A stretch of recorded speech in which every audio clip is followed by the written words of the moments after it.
A gente já conversou aqui com alguns políticos, né? E existe uma crítica, um tom de crítica muitas vezes em relação aos políticos atuais brasileiros de um certo baixo nível intelectual, assim. Não sei se é uma crítica que é válida para todo o período e tal, mas eu queria que você elaborasse um pouco mais para a audiência, para mim também, para tentar explorar assim, cara, o que você considera os fundamentos da sua visão de mundo, assim, né? Digamos, pô, claro que existem vários aspectos aqui que poderiam ser elaborados, né? Sua visão sobre economia, sua visão sobre essa questão de educação e tal. Mas queria que se você tivesse que fazer um apanhado, assim, em relação a sua tomada de decisão, porque no fundo a sua tomada de decisão ela é um reflexo daquilo das suas crenças, né, daquilo que você acredita. Onde que você acha que você guarda a maior parte dessa sua capacidade de tomar decisão? Onde, assim, em relação ao seu posicionamento ideológico, a sua capacidade de leitura, o que você já leu, onde que tá esses fundamentos que te fazem acreditar que, pô, a gente pode construir um Brasil melhor e a gente pode fazer mais? Uau! Essa é uma pergunta que realmente, assim, vai do sistema de crenças, sistema valorativo de crenças, até forma de raciocinar. E eu posso até colar ali que ele tem um Antifrágil do Nassim Taleb. E esse é um livro que quando eu li faz uns 5 anos, eu realmente penso de maneira muito linear, eu sou um idiota. Eu mudei muito depois que eu li esse livro. Então, começando pelo final, livros como o do Antifrágil, que eu recomendo muito, ajudam a mudar a nossa forma de raciocinar. Tá? E a gente raciocina de maneira idiota por muito tempo, muitas vezes, e a gente tá preso na linearidade. Acho que o nosso cérebro, ele acha que é mais preditivo, é mais previsível trabalhar com essas linearidades. Isso gera, desde, vamos dizer, tomadas de decisões baseadas em falácias e até a ideia de você não ser ambicioso e esperar muito mais do que você pode obter. Então, comecei pelo final ali, porque eu já colei ali na resposta ali no Antifrágil, mas pra mim é um livro sensacional e fundamental. E eu acho que boa parte do mundo que a gente tá vivendo é um mundo que vai ver não só a antifragilidade de muitos temas, mas as assimetrias. A inteligência artificial ela vai trazer assimetrias assustadoras, e quem estiver frágil nesse momento, e de que o Brasil é um dos países que está mais frágil, vai sofrer demais com um jogo como esse. Agora, indo para questões mais fundamentais, eu sou uma pessoa que eu posso me definir como conservador, em parte, porém não moralista.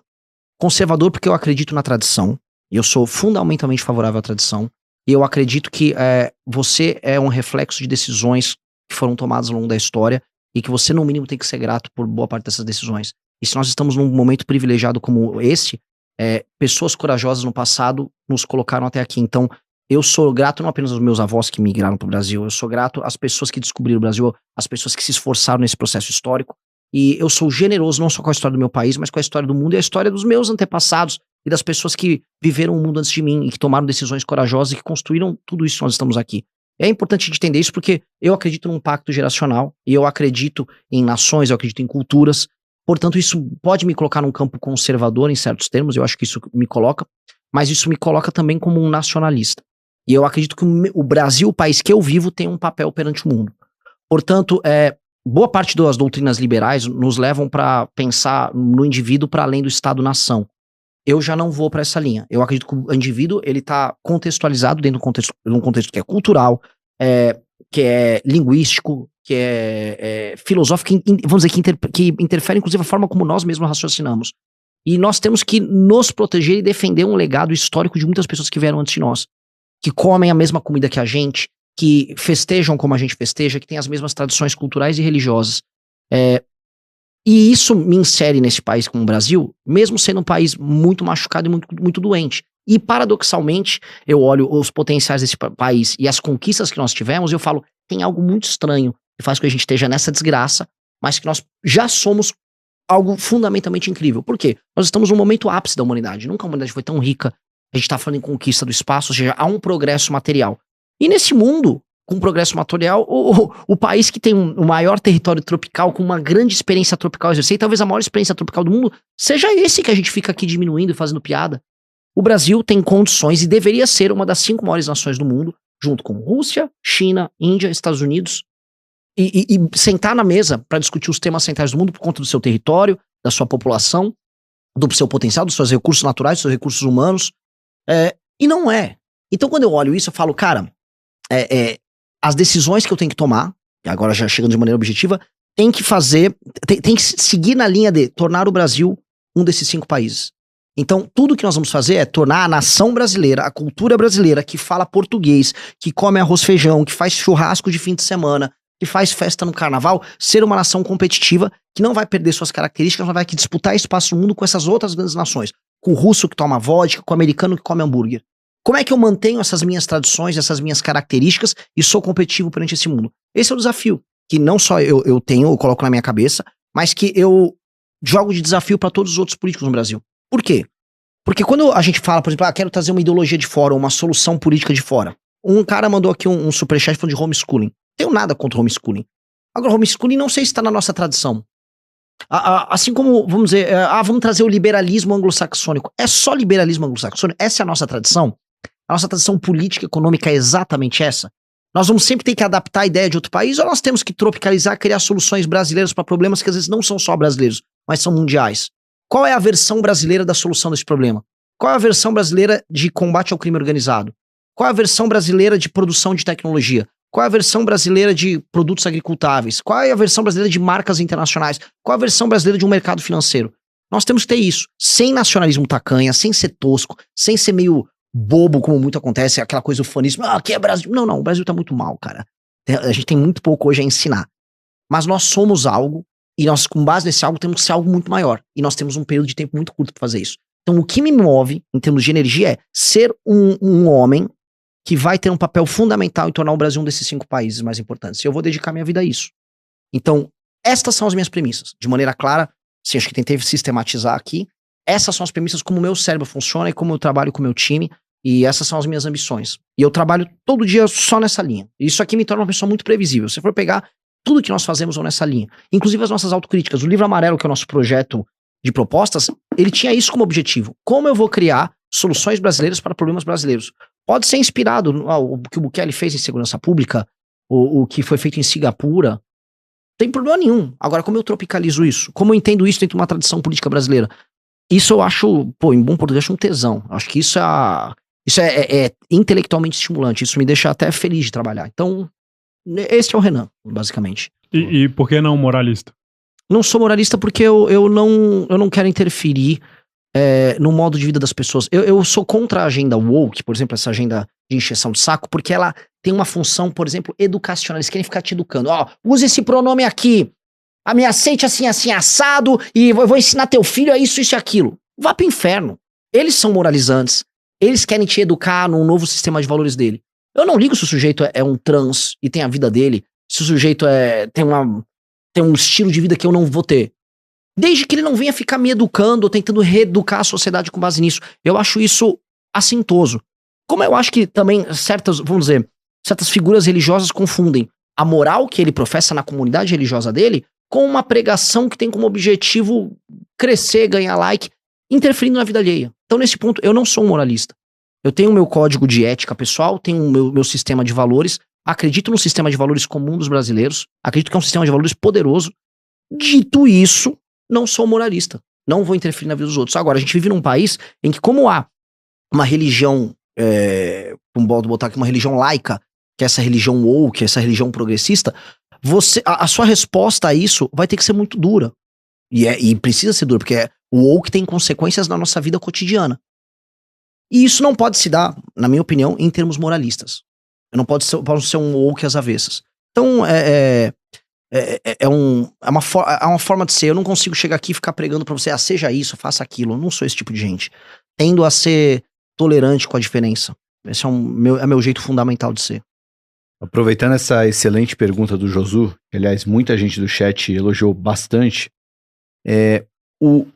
o que forma a sua... Você falou um pouco do Taleb, o que mais molda a sua cabeça? O que você leu, o que você viveu, e até pensando em quem te acompanha, ou seja, pela primeira vez, ou seja, pessoas que já te acompanham há muito tempo, estão olhando para uma pessoa que, estou me identificando a ele. O que mais o que mais te ajudou a formar o Renan que estamos vendo aqui hoje? Vou referências bem, assim, uma não tem nada a ver com a outra, mas no fundo elas têm a ver. Um cara que quem assiste as minhas lives sabe, pra mim é uma referência central e tudo, é o Bob Dylan. Você fala, um músico? Bob Dylan, cara. O Bob Dylan tem uma questão que é a autenticidade e a liberdade criativa criativa. E eu acho que isso é uma coisa muito poderosa. Toda vez que tentaram rotular, ele falou, sai fora daqui. Sai fora daqui, você não manda na minha obra. E essa vontade de ser autêntico, e essa vontade de sobreviver ao que o efeito manada tentava colocar nele, tornou ele um homem único. A ponto dele ter sido o principal homem a ler aquele período dos anos 60 e ter sido o grande poeta do rock ou da música americana dos últimos anos todos. Então, ele teve uma coisa que boa parte dos grandes artistas brasileiros não teve, que foi a cooptação. O Bob Dylan nunca foi cooptado, ele nunca se deixou se cooptar. E ele nunca se deixou se rotular. E isso tem uma força, isso tem uma integridade, isso tem uma teimosia. O Bob Dylan tem uma coisa que isso foi fundamental quando eu toquei no MBL, quando a gente brigou com o resto da direita. O Bob Dylan, ele foi pra guitarra elétrica. O Bob Dylan era um cantor de folk, ele fazia parte do movimento folk. Então o movimento folk é músicas tradicionais, podia ter uma poesia moderna, mas músicas tradicionais, sempre violão, gaitinha, ok. Aí ele viu o rock and roll e esses caras falavam, rock and roll é uma porcaria, rock and roll é degenerado, rock and roll é pop, Beatles é patético. Ele, vocês acham que eu sou o rei do folk? Assim, vamos montar uma banda de rock. Todo mundo ia nos shows dele, vaiavam, jogavam coisa nele, tretavam com ele, falavam que ele acabou e tal. Ele tava pouco se lixando. Ele foi pro suicídio. Assim como quando a gente brigou com o Bolsonaro, a gente falou, cara, o Flávio Bolsonaro fez rachadinho, o governo Bolsonaro tá errando nisso e naquilo. Nós vamos ser contra, mas vocês vão acabar. Eu falei, dane-se. Vamos abraçar esse salto. Então, essa postura dele, cara, é uma postura que cara, é fundamental. É fundamental se você quiser ter integridade em tudo que você faz na sua vida. Seja um empreendedor, seja um artista, seja um político. E talvez seja, paradoxalmente, o grande defeito pragmático nosso. O grande defeito pragmático nosso, porque talvez a gente tivesse que seguir o efeito manada e ser absolutamente cínico. Mas aí entra um ponto. Minha vaidade, como eu havia citado, é ser original e fazer as coisas respondendo a um grande desenho histórico. É como se eu, o Kim, as pessoas que constroem o nosso projeto, quiséssemos assinar, igual um cara assina um quadro, assinar a nossa obra. Pô, isso aqui é o legado que a gente quer deixar. E eu não quero poluir meu legado sendo um cínico vagabundo. Então, assim, a referência, o entendimento do Bob Dylan pra mim foi uma coisa que, mexeu muito, muito, muito quando eu conheci. Figuras históricas, lógico, eu vou ter que citar o meu grande ídolo, Alexandre o Grande, né? Ele é um clichê de eu colocar aqui, mas é um cara que imaginou um mundo diferente e que também teve essa abertura pro novo. Por quê? O Alexandre, ele sucedeu o pai, que era o Filipe da Macedônia, e eles tinham sempre batendo na porta a Pérsia, o grande império mundial. E eles, desenvolveram, o pai desenvolveu, mais precisa ser dado pro Filipe II, ele desenvolveu, vamos dizer, um tipo de formação militar, um tipo de técnica que suplantaria os persas anyway. O Alexandre derrota os persas nas primeiras batalhas, e ele poderia ter parado por ali, ele poderia ter feito um acordo com os persas como foi proposto para ele. Mas a vontade do Alexandre não era conquistar os persas, era conquistar, e quando é conquistar não é só, vamos dizer, conquistar militarmente, é compreender o mundo. E o Alexandre conquista o mundo conhecido, né? Ele vai até o Himalaia, ele desce pra Índia, ele vai conhecer, eu falei, cara, o mundo é muito grande, e ele é o primeiro a pensar uma espécie de um império global, né? Como lidar com culturas diferentes. Então, esse cara tinha uma concepção, ele devia ter um QI bizarro, ele era um cara inteligentíssimo, gênio militar, uma liderança única, mas acima de tudo um doido. Porque doido conquistador, o Gengis Khan, a gente vai pegar vários doidos que assim, era violência pela violência. Esse não era o Alexandre. Esse cara também fundamenta esse senso de expansão, que a gente tem essa vontade de vamos pro algo novo, vamos assumir certos riscos e vamos tentar desenhar algo muito diferente. O Brasil que a gente quer desenhar é fundamentalmente diferente em termos de gestão, não em termos de cultura, do Brasil que a gente tem hoje. Hoje a gente tem um sistema de incentivos do Estado brasileiro para algo muito ruim. É um país burocrático, velho. O Brasil é a Babilônia que o Alexandre conquistou. O Brasil, aliás, pegando o exemplo do Alexandre, o Alexandre tem a famosa história do nó górdio, né? Tinha um nó enorme, falava, homem que desatar esse nó, conquista o mundo. E o nó é como se fosse a burocracia, o nó é encheção de saco, o nó é a guia que você tem que pagar, o nó vamos dizer, é fazer uma obra e tem que obter todas as licenças que você precisa pra fazer a obra. O Alexandre olhou e falou, é isso? Aí ele pegou uma espada, cortou o nó e falou, não tem mais essa discussão, eu vou conquistar o mundo e eu não vou ficar perdendo tempo com essa burocracia. No fundo o que ele tá falando essa enrolação, eu não tenho nada a ver com isso. E eu acho que a gente precisa tirar essa enrolação da cabeça. Por que é tão difícil desfavelizar? Por que é tão difícil resolver a questão fiscal? Por que é tão difícil abrir e fechar uma empresa aqui no Brasil? Por que tudo é tão difícil? Por que tem enrolação? Por que eu tô discutindo um índio que invadiu a Cargill? Cara, um bando de índio vagabundo invadiu a Cargill junto com o PSOL. E a gente tem que ficar discutindo isso em 2026. Cara, eu não quero discutir isso, eu só quero que esse índio invasor seja preso e o vagabundo do PSOL seja preso junto. Não é óbvio. Ou eu vou ficar no nó, não, eu vou discutir agora a questão indígena, a questão fluvial e aí a questão... Não vou discutir, isso é só coisa de retardado, a gente não pode ficar preso nessas coisas de retardado.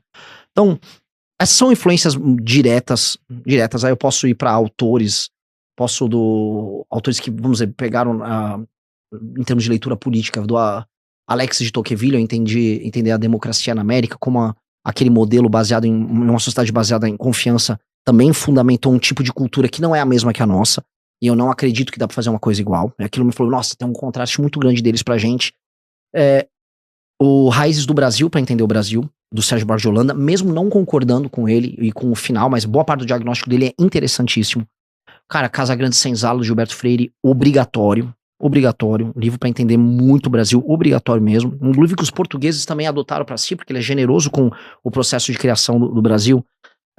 No campo do romance, o Grande Sertão Veredas, que eu cito sempre como o meu livro de literatura brasileira favorito, e ele ensina muito sobre esse Brasil profundo, é um romance de cavalaria que te ensina tudo sobre política, se você souber derivar dali. Eu acho que joguei aqui muitas coisas, não quero ficar falando muito, mas tem as pistas aí pra todo mundo pegar. Você se daria um papo bom com o Felipe Miranda, aqui o fundador da Empíricos, que Taleb ele gosta muito e o Grande Sertão Veredas é talvez um dos livros favoritos dele também. Maravilhoso, se o cara tá com esses dois, esse cara é foda. Legal, muito bom. E o Raiz do Brasil ele fala muito também do Sérgio Buarque. É um livro fundamental, cara. Mesmo assim, eu chegando hoje no final falando, cara, eu acho que ele tá errado. Eu acho que o projeto de Brasil dele ali tava errado e deu errado. Que é inclusive uma tese que a gente trabalha ideológica nossa. Mas a análise dele é bem legal, bem interessante, mesmo.